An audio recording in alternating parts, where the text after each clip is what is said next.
নমস্কার বন্ধুরা, নীলিমার রান্নাঘরে আজকে দেখুন শাপলা শাপলা দিয়ে চিংড়ি মাছ। আমি শাপলাটা ভালো করে কেটে ধুয়ে নিয়েছি। এবার একটু লবণ নুন মাখিয়ে রাখবো। আর এই যে আমার কিছুটা চিংড়ি মাছ আছে, এই চিংড়ি মাছটা দিয়ে আমি শাপলাটা রান্না করব। শাপলাটা আমি নুন মাখিয়ে রেখে দিয়েছি, একটু জলটা বেরিয়ে দেবে, অল্প জল বেরিয়ে দেবে, তারপরে রান্না করতে সুবিধা হবে। আমি চিংড়ি মাছটাই হলুদ আর অল্প করে লবণ মাখিয়ে নেব।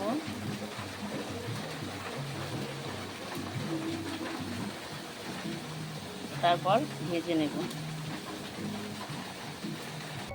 কড়াইতে আমি তেল দিয়ে দিয়েছি, তেলটা গরম হয়ে গেছে। এবার আমি চিংড়ি মাছটা ভেজে নেব। এবার আমি চিংড়ি মাছটা ভেজে নিয়ে বেশি ভাজবো না, হালকা করে ভাজবো, ভেজে তারপরে নামিয়ে ফেলবো। আমার চিংড়ি মাছগুলো ভাজা হয়ে গেছে, এই যে আমি ভেজে রেখে দিয়েছি। আর এই যে আমার নুন মাখিয়ে রেখেছিলাম শাপলাগুলো, অনেকটা জল বেরিয়েছে। এবার আমি তেল দিয়ে দিয়েছি কড়াইতে। আমি কিছু কালো জিরে ফোড়ন দেবো।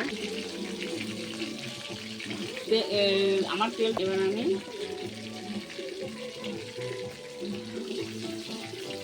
এই যে কালো জিরে ফোড়ন দিয়ে দেবো, একটু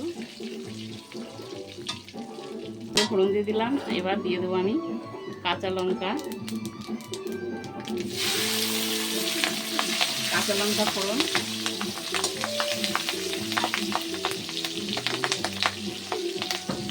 তারপর আমি দিয়ে দেবো শাপলাগুলো।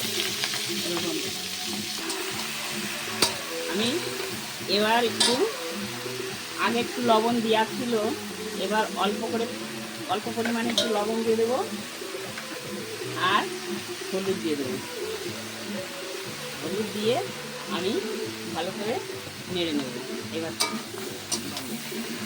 এবার আমি ঢেকে দেব শাপলাগুলো সিদ্ধ হওয়ার জন্য। আমার শাপলাটা গলে গেছে। এবার আমি এর মধ্যে ভেজে রাখা চিংড়ি মাছটা দিয়ে দেবো, দিয়ে একটু নেড়ে চেড়ে তারপর নামিয়ে ফেলবো। দেখুন বন্ধুরা, আমার শাপলা চিংড়ি হয়ে গেছে। আপনারা এই রেসিপিটা একবার বাড়িতে ট্রাই করে দেখুন, আপনাদেরও ভালো লাগবে। আর ভালো লাগলে আমাকে লাইক কমেন্ট শেয়ার করবেন এবং সাবস্ক্রাইব করে দেবেন। নমস্কার।